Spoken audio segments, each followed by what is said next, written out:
नमस्कार दोस्तों, स्वागत है आपका मेरे इस YouTube channel AKG exam study में। तो मैं आज आपको बताऊंगा सीटेट सीडीबी पेडागोजी के 15 महत्वपूर्ण प्रश्न, वो भी हिंदी में।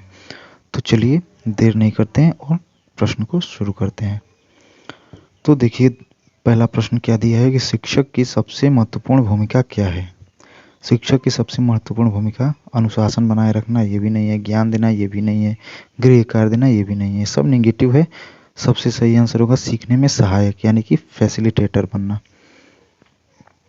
अब बढ़ते हैं अगले क्वेश्चन की तरफ।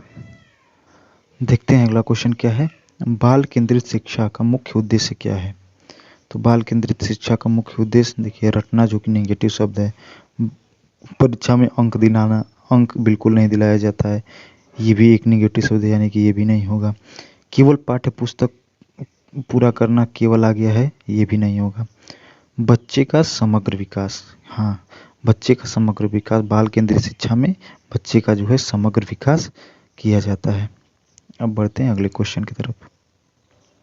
सीखने में सबसे प्रभावी कब होता है, सीखना सबसे प्रभावी कब होता है।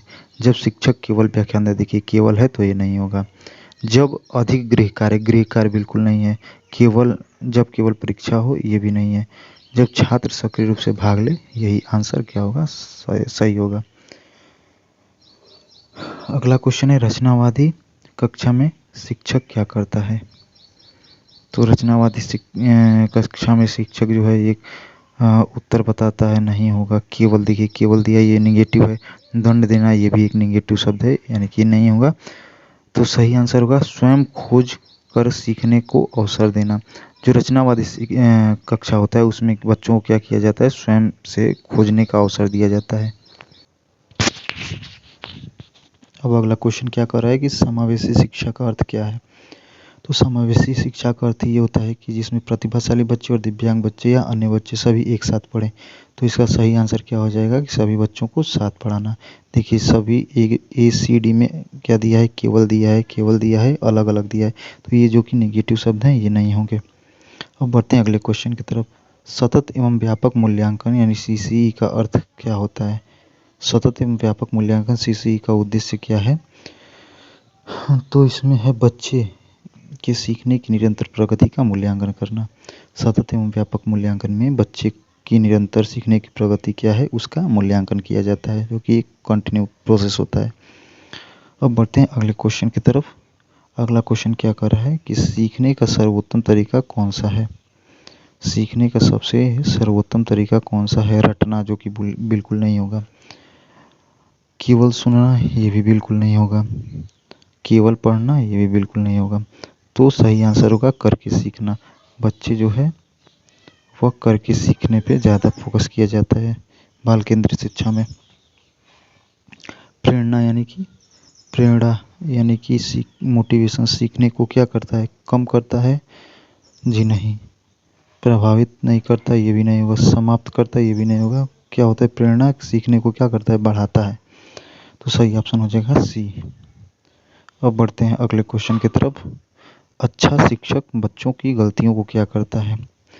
एक अच्छा शिक्षक बच्चों की गलतियों को क्या करता है, दंड का आधार मानता है, जी नहीं, बिल्कुल ये गलत है। अनदेखा करता है, ये भी बिल्कुल गलत है। कक्षा से बाहर निकालता है, ये भी बिल्कुल गलत है। सही आंसर होगा सीखने का अवसर मानना, यानी कि जो अच्छा शिक्षक होता है वो बच्चों की गलतियों को एक अवसर मानता है और उन्हें सीखने का एक अवसर देता है।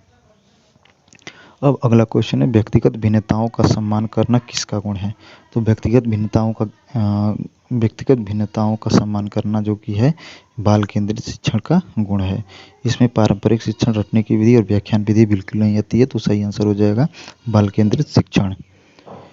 व्यक्तिगत भिन्नता का मतलब कि सभी बच्चे अलग अलग होते हैं। अब देखिए फॉर्मेटिव असेसमेंट का उद्देश्य क्या होता है। अगला ये क्वेश्चन है कि फॉर्मेटिव असेसमेंट का उद्देश्य क्या होता है। तो उत्तर इसका हो जाएगा सीखने के दौरान सुधार करना। बच्चा सीख रहा है, उसी दौरान क्या करना है, उसको सीखने की जो गलतियां कर रहा है सीखने में, उसको सुधार करना है फॉर्मेटिव असेसमेंट में। अब अगला क्वेश्चन है कि शिक्षक को पूछना चाहिए ताकि। शिक्षक को प्रश्न पूछना चाहिए ताकि बच्चा डरे, बिल्कुल नहीं। समय कटे, ये भी नहीं है। अनुशासन बना रहे, ये भी नहीं है। तो सही आंसर हो जाएगा बच्चों की सोच विकसित हो। शिक्षक को प्रश्न इसलिए पूछना चाहिए क्योंकि बच्चों की सोच क्या हो, विकसित हो। तो सही आंसर हो जाएगा वी। अब बढ़ते हैं अगले क्वेश्चन की तरफ। सहयोगात्मक अधिगम। सहयोगात्मक अधिगम में विद्यार्थी क्या करता है? अकेले सीखता है, जी बिल्कुल नहीं। अकेले जहाँ दिख जाए वो नेगेटिव शब्द है। केवल शिक्षक को सुनता है, ये भी नहीं होगा। परीक्षा देते हैं, ये भी नहीं। ये सारे शब्द क्या है, निगेटिव हैं। तो सही आंसर हो जाएगा समूह में मिलकर सीखते हैं। जी हाँ, सहयोगात्मक अधिगम क्या है? समूह में मिलकर सीखने का जो है अधिगम है। अब देखिए 14वां क्वेश्चन है कि सीटेड पेडागोजी का मुख्य उद्देश्य क्या है? तो सीटेड पेडागोजी का मुख्य उद्देश्य है बाल केंद्रित एवं रचनावादी शिक्षण। अब बढ़ते हैं अगले क्वेश्चन की तरफ। तो अगला क्वेश्चन है कि सबसे प्रभावी कक्षा वही है जिसमें शिक्षक अधिक बोले, जी नहीं। केवल नोट्स लिखे जाएं, ये भी गलत है। देखिए जहाँ केवल आ जाए, बाल केंद्रित शिक्षा में बालक प्रभावी होता है, शिक्षक प्रभावी नहीं होता है। तो सबसे सही आंसर हो जाएगा विद्यार्थी सक्रिय रूप से सीखें। सबसे प्रभावी कक्षा कहाँ है? तो सबसे प्रभावी कक्षा वही है जिसमें विद्यार्थी क्या है, सक्रिय रूप से सीखें।